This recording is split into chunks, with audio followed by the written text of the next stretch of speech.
Welcome to Amplifying Leadership, a podcast where we talk leadership and all that it is with guest stories, tips, and more. My name is Tara Lehman, and I am a partner, coach, and consultant at Twin Life Coaching and Business Services, of which Amplifying Leadership is a division. For our leadership clients, we'd love to support you through this podcast, tools, coaching, and our community. To learn more about our leadership services and our leadership community, please visit findleadership.ca. Today, I am welcoming Sabrina Osso, founder and CEO of OSSO SAFE, a TEDx speaker, author, and also a real estate agent. Welcome to the show. Thank you so much, Tara. This is so great to be with you. You too. I'm excited about our topic today, but why don't we get started with a little bit about you and your leadership story and how you got to where you are today? Yes, I have been in and out of therapy for quite some time where I am comfortable enough to say that I'm a survivor of violence. My father beat my mother on a regular basis. My mother would beat me. So, sorry. Oh, that's okay. Yeah. You know, it's unfortunately a common thread with too many of us, right? So it's about turning pain into power, essentially. Oh, I like with that. OSSO SAFE. Yeah. So you could either internalize it and not heal from everything that happened, or you can, like I said, turn pain into power and help yourself and help others. And I find it healing to heal others, you're healing yourself. And in healing yourself, you're healing others. So it's definitely a two-way street that I didn't know until I would say in my adulthood, you know. Okay. And I think therapy plays a big part in good leadership. Mm-hmm. And I don't see any shame in that, as we say at OSSO SAFE. There's shame in not getting help versus getting help. Mm-hmm. So it's something that I think COVID has put on the forefront, really, where I would agree. mental health is now more talked about. It's not a taboo subject as much. Mm-hmm. And this is very, very good. And I feel like with leadership, for quite some time, I was a one-woman show, really. But now I have a couple of part-timers, and we're looking to grow, That's obviously. great. Um, and my company was born out of a one-woman show that I wrote, choreographed, and performed. I am a dancer, Okay. and but just not to go off topic, that's a summation of my leadership story. Wow, very powerful one. And I like the pain to power that you said. I love that. That's a great way of thinking about it in a different positive way, right? Yeah, Thank great. you. So when it comes to just, your leadership journey in general, what was the biggest obstacle you had to overcome when it came to building into that? I find the biggest obstacle for us is changing people's thinking about safety.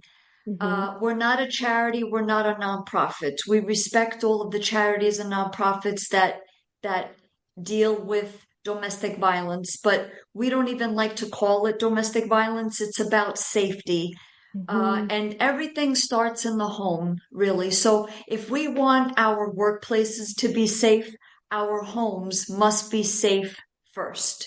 Right. So I find that that is a very important concept to disperse out there. Mm-hmm.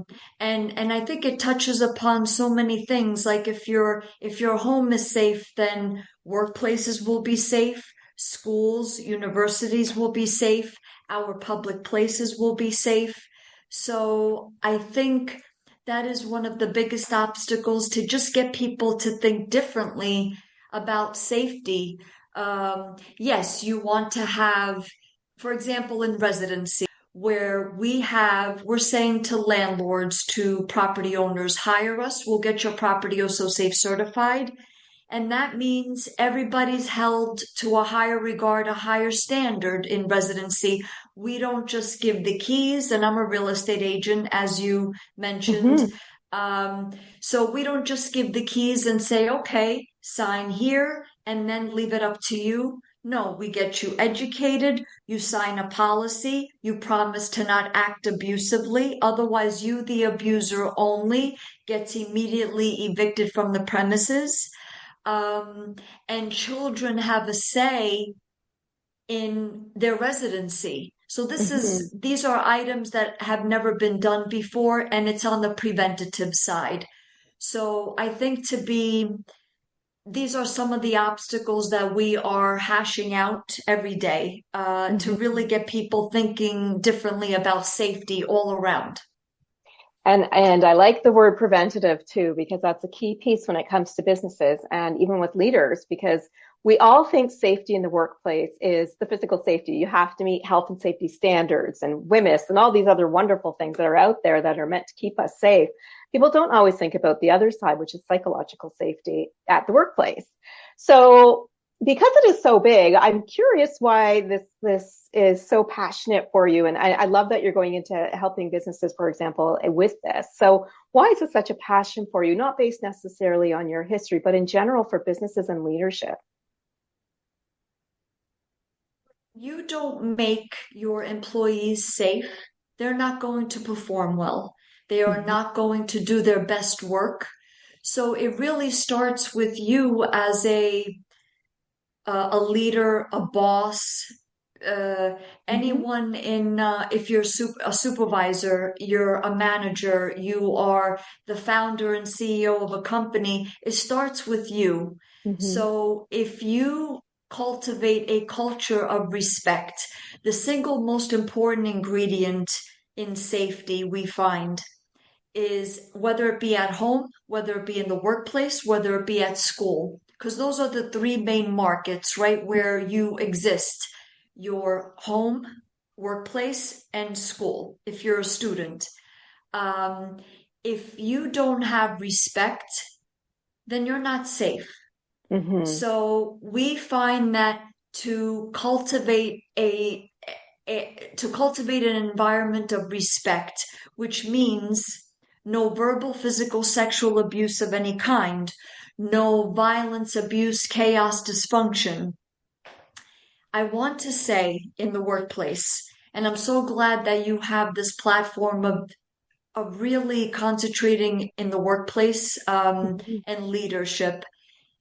Pornography plays a big part in violence. And I say this because in the workplace, there's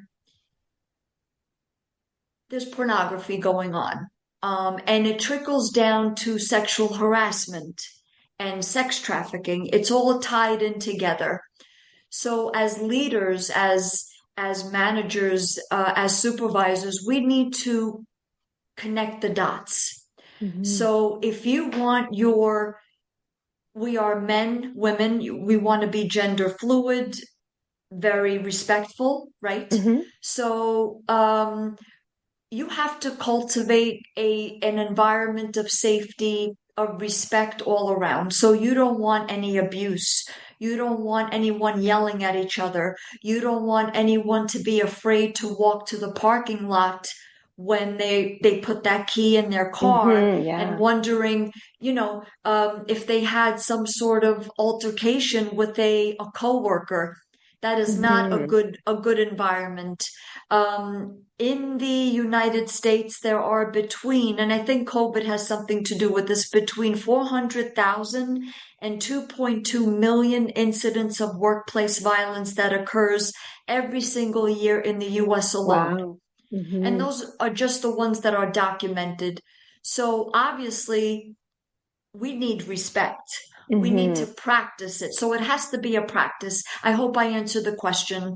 You did. And the word respect is even in so many businesses' core values, but you need to live it as well as leaders and as business owners and even employees who work there. You've got to live that value in order for it to feel safe for everybody else. So people feel like they can come up and say something about maybe there's a physical safety issue that they're afraid to talk to somebody. But if they have that respect and that sense of belonging, then they can actually bring that out without any fear of being, reprimanded or whatever it might be.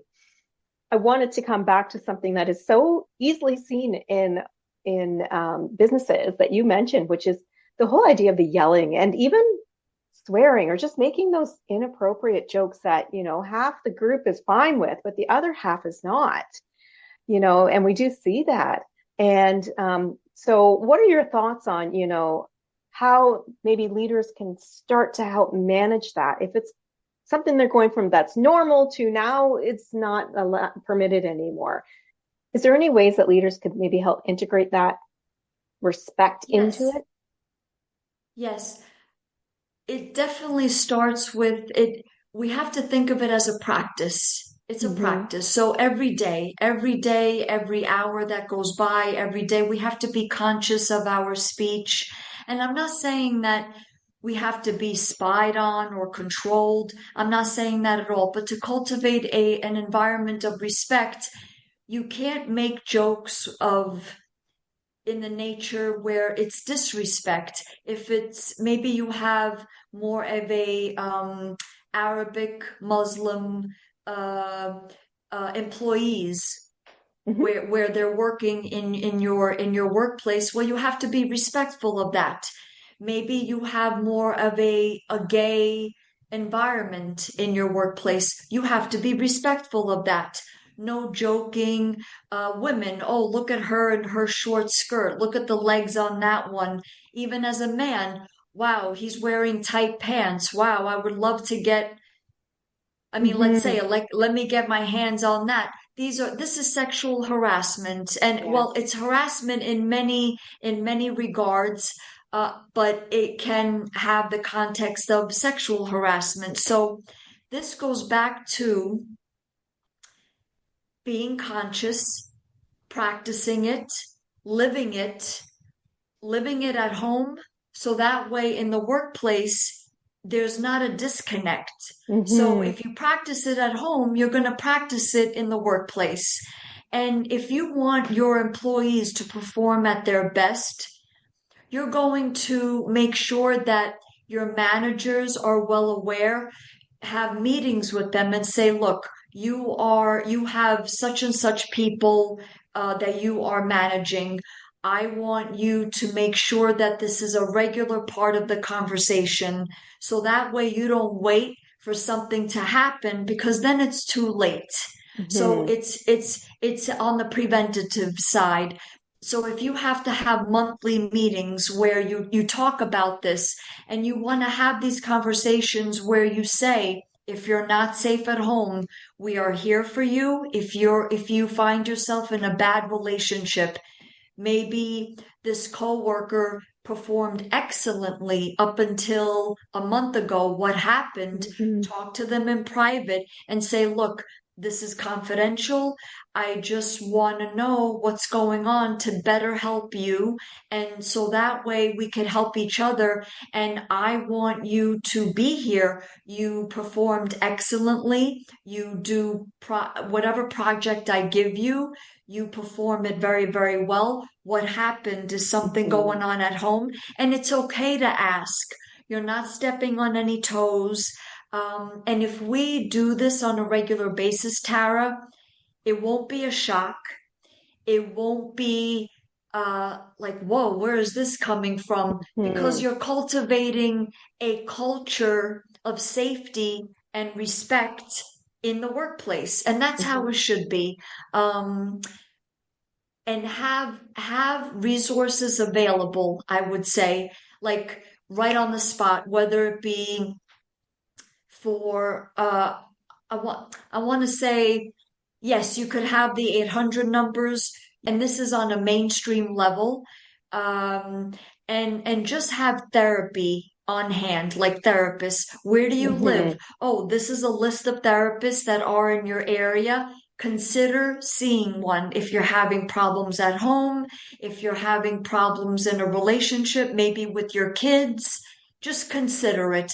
Plant that seed. It'll Mm-hmm. just make for a better work environment. Especially if they do feel safe enough to even come to you and tell you. I think that is absolutely true. And Resources, that's huge for employers to have on hand. A lot of companies have the employee family assistance programs or EAPs, whatever people call them. Have that card on hand if you're asking a very gentle, question to somebody about it is something going on, because it's important, especially if you notice a big change, right? Like maybe it's something really simple at work, but maybe it is something bigger that they need assistance for.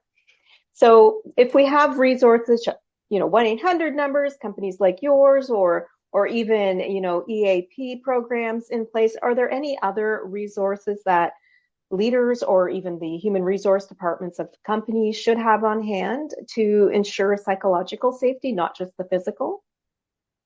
Yes, I came across, and this is something that I think well, I would say if not all, at least many workplaces should have, and this is you have to care as a supervisor, as a manager, as the owner of your company. You have to care about the mental health of your workers Mm-hmm. because, like I said, it goes back to performance. So if they're Absolutely. distracted, let's say their kid is sick or their kid is being bullied at school, Mm-hmm. and you have that worker, and there's a major meeting that is going on, hold off the meeting for 10 minutes and say, look, I need you. You're an important part of this team. You want to tell me what's going on? We can at least mediate it right now, or if you want to talk about it after the meeting. But I feel that you're very tense, you're very distracted.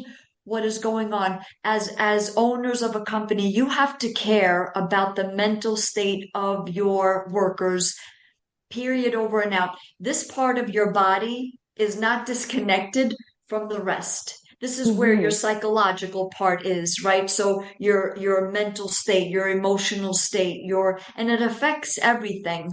So I want to say communication is key, and people always talk about Yes. communication, right? So I want to say that it doesn't have to be a big deal. Just saying, I'm here for you.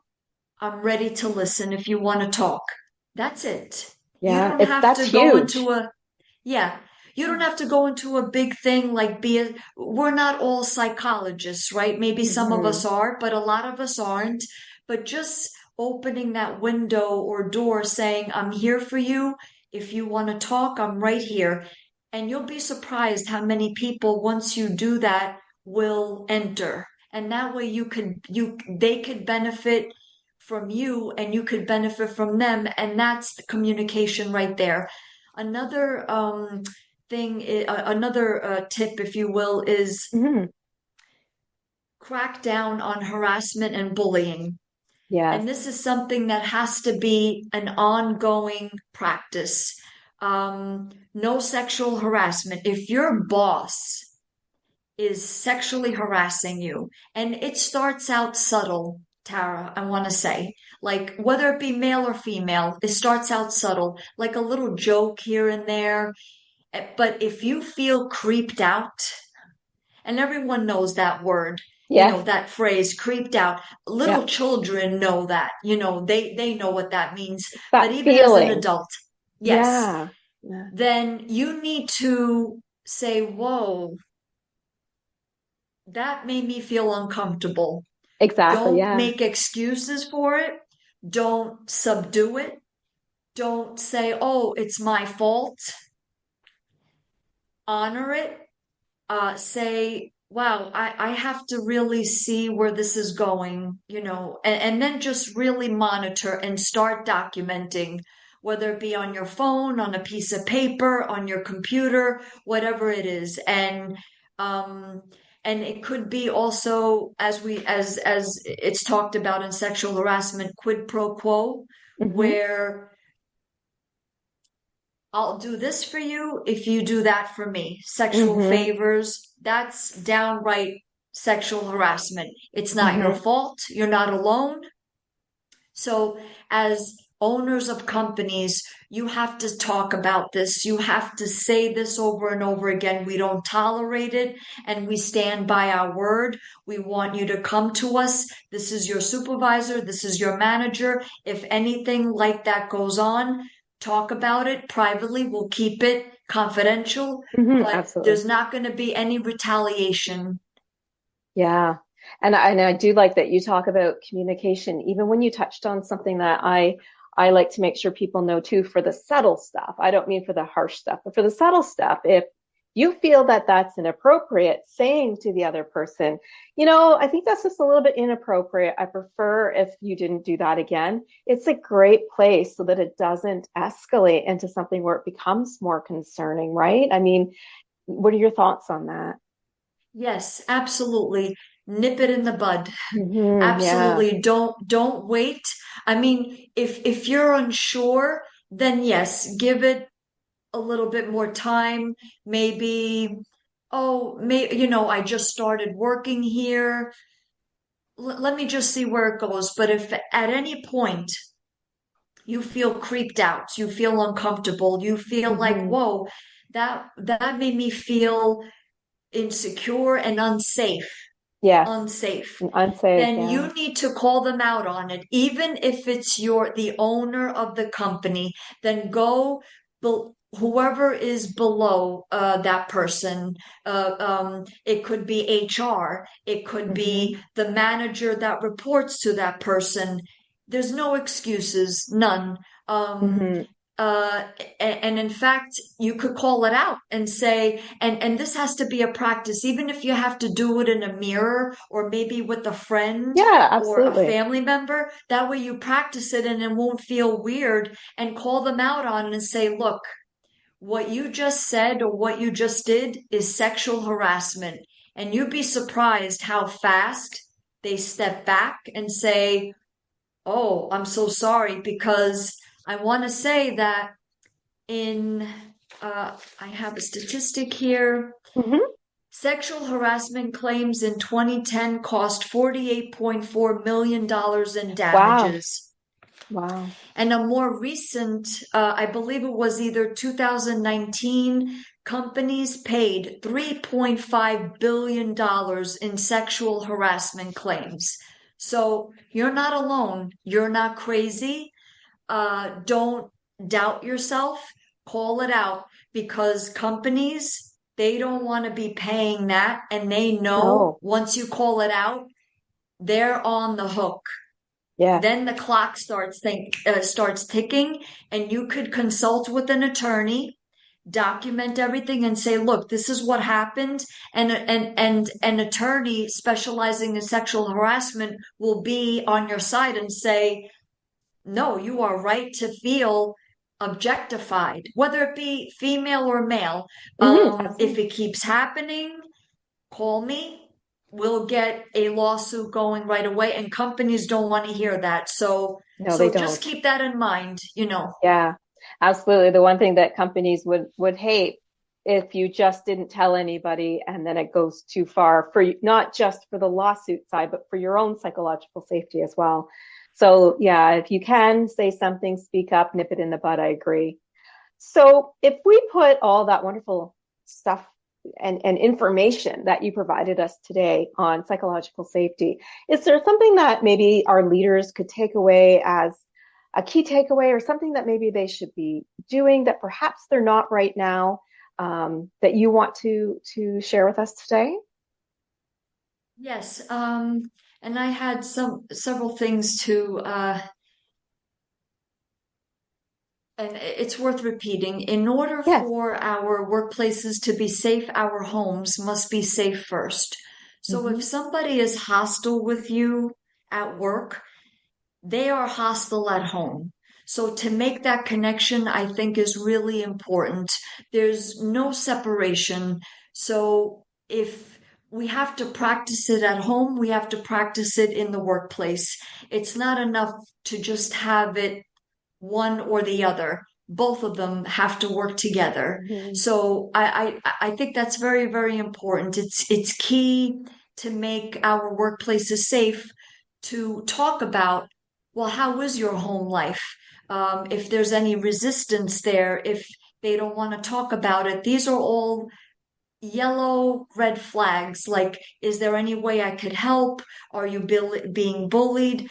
Are you in a dangerous relationship? We're here for you. So I just want to make that distinction. It's an Mm-hmm. important component of workplace safety, workplace respect. Another component is let it be okay if you're not okay. Yes. If you Yes. need a breather at work, you're under a lot of pressure, your boss is, you need this report out, but you just heard that your kid just got bullied and you're distracted. If you have to go into the bathroom and cry your eyes out at work, let it be okay. Tell your Mm-hmm. boss. And if he or she is a good boss, a good supervisor, they will give you your space and say, go. It's Mm-hmm. okay. We'll survive. 10 minutes, 15 minutes in the Yeah. bathroom, let Yeah. it be okay that if you need to cry, if you need a therapist, if you call your therapist, um, sometimes you just need that and then you can focus, you could Yeah. refocus back to the project. I also want to say that don't be afraid if it comes to this that you have to quit Mm-hmm. it if and I'm not saying that you're going to excuse the behavior, but what I'm saying is don't think that this job, oh my gosh, I have to feed my family and I can't quit. So what that he touched me inappropriately or she touched me inappropriately? Nip it in the bud, call it out right then and there, and and just keep in mind there are other jobs out there worthy Mm-hmm. of your value. So you shouldn't be afraid at work. You shouldn't feel like, oh my gosh, I'm afraid as soon as I pull in. No, you should feel safe at work. You It's your should. right. I And agree. then Yes. I just want to say, bosses, supervisors, founders, they need to lead by example. Big time. Yes. So, Yes. 100%, Yeah. you know, um, men, women. So I just want to say those key components I think are very important in a safe workplace, which is equal to the single most important component is respect. Yes, I think it all goes back to that, and then bringing that in, leading by example with that, even. And then, of course, those resources for anybody. If they don't want to tell you everything that's going on, that's okay. Hand them the resources, EAP, therapist list, 800 numbers, because some people, they want to deal with it differently, and that's okay, but give them those resources. I love everything that you brought up today. I think it is amazing conversation that we had around psychological safety. Thank you very much. So I know that there could be some people who are curious or want to talk to you more about all of this. Is there a way that they can find you online or your business online? Sure. Our website is ossosafe.com. We are on all the major social media platforms, Facebook, LinkedIn, Twitter, Instagram. And I want to say, because a lot of workers have children, we started about a year or two ago, two platforms, TikTok and YouTube, Also Safe Kids. And it's a way to empower children if they're being abused at home, if they're not safe at home, that we talk about warning signs, red flags, that they could speak out on behalf of their own lack of safety at home, and that it's okay. It's not their fault. They're not alone. And that they have a say in residency because those kids will eventually go into the workplace, right? So if Mm-hmm. we make them safe at home, they'll be safe in the workplace eventually. And we have a book. It's called Home Safe Home for You and Me. It's on Amazon. Awesome. So yeah, those are the best ways to reach us, Tara.